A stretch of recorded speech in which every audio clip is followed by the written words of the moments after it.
I guess I don't know that I don't know what I can say I externally did. I think when you're young, you're really just trying to keep up, right? You're just like, okay, where am I supposed to be? What am I supposed to do?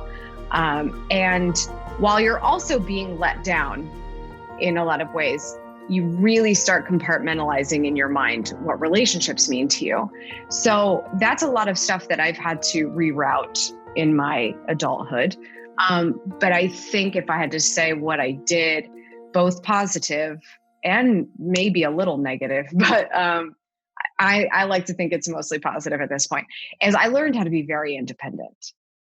I just got used to being alone a lot. And not because I was alone, nobody was there for me, just because I felt alone in sort of the direct issues that I was dealing with. It's really funny. Like, there was a point in elementary school where I had to go to a different school for 6th grade. And it was this huge drama because blah, blah. It's really hard to explain, but I had to go to a different school for 6th grade. Ultimately, I ended up back to where my friends were. But once you leave for 6 months, it's such a critical moment when you're about to go into middle school, you know, kids, politics. But I was so lonely at that other school.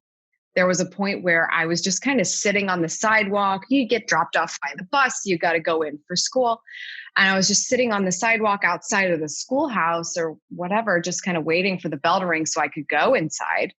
And my teacher walked by and she said, "Amy, come inside with me."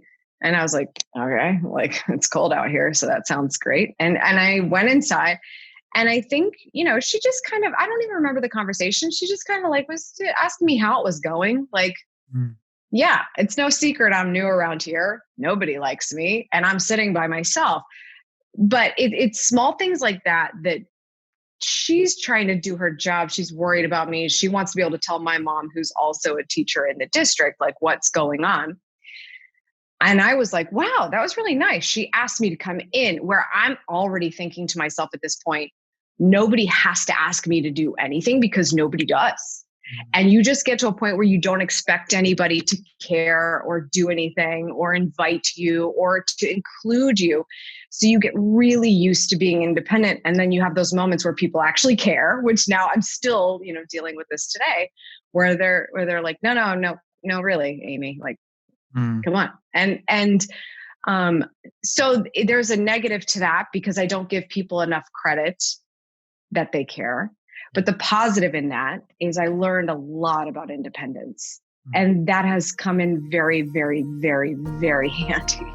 Because in the moments where I'm looking externally at what everybody wants me to do, what everybody thinks about me, what am I doing? I'm going to start a business now. How crazy.